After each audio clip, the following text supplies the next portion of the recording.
All Parties Hurriyat Conference has said that the Modi-led Indian regime's claims of normalcy cannot obscure the harsh realities on the ground as occupied Kashmir continues to suffer under intense repression.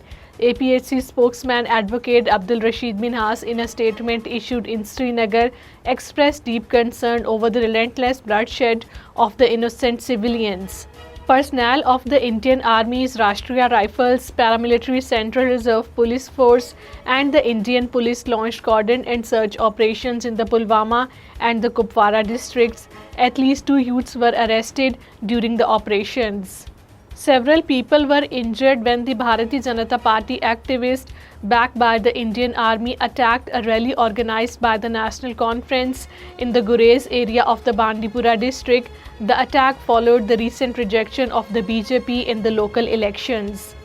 The results of the Occupied Kashmir Public Service Commission Combined Competitive Examination 2023 have sparked controversy due to the significant underrepresentation of the Muslim candidates.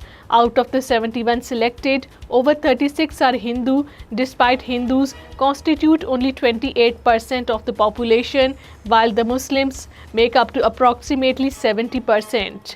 In Washington, D.C., digital trucks displaying the messages demanding accountability for the war crimes in occupied Kashmir traversed the key locations including the Capitol Hill and the White House. Organized by the World Kashmir Awareness Forum, the messages urged the U.S. government to support the Kashmiri people's right to self-determination.